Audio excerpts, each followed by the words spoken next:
that, their baby was going to go to this really nice family in America, and the fact that he did this to exploit people who didn't speak English very well, didn't understand these adoption practices, and then leave them to deal with their grief without any help is disgusting. The understanding of the mothers is that they are going to be getting their children back at some time. It's devastating. It's devastating for the adoptive parents. It's devastating for the birth parents. There's no win here. Well, tonight, Maricopa County Assessor Paul Petersen remains in jail. He and another woman, they were indicted on fraud charges, all of it wrapped up in an adoption scheme. Petersen is accused of arranging for pregnant women from the Marshall Islands to come to the U.S. in order to place their children up for adoption. And we got our hands on court documents today saying a judge picked up on Petersen's scheme some 13 years ago. Records reveal the judge called the legality of Petersen's adoption process into question. That was back in 2006. But nothing happened, and the practice continued. CBS 5 Investigates is looking into the question, how did this go on for so long? Brittany Thomason spoke with an attorney. He's not connected to this case, but he was able to give you some perspective on how, with all those red flags over the years, how this went on for so long.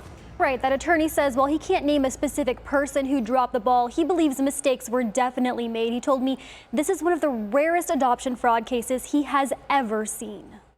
Maybe people in the judicial system dropped the ball. I mean, these adoptions, these private adoptions were going through and approved over and over again in our court systems here in Arizona. A Utah couple who adopted a Marshallese baby through Paul Petersen forced to give the baby back. A nurse who helped with the deliveries reported the county assessor. A nonprofit claiming it got messages from concerned Marshallese birth moms since 2012. All these people spotting the red flags for years. And only now does Petersen sit behind bars. I just think that nobody really took the time to look into it. There were steps along the way that people identified that perhaps there was a problem. Family attorney Kane Fisher thinks Petersen's status played a role in why it took so long for the arrest. I think people either turn a blind eye, they can't believe that someone in that status would be able to do something as illegal, inappropriate as he was doing. And I think that just caused people to pause, and people weren't taking the allegations seriously. Fisher says hospitals, access, law enforcement all may have dropped the ball at some point. Frankly, that's very troubling to me.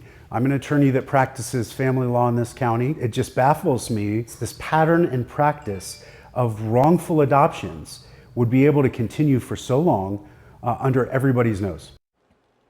The attorney did say investigations like this tend to take a lot of time. We're talking investigators in 3 states gathering together, getting that evidence and trying to communicate with each other. But you would still think someone would have stopped this sooner. So we were talking about the red flags that were popping up about 13 years ago. It was a judge who raised those red flags.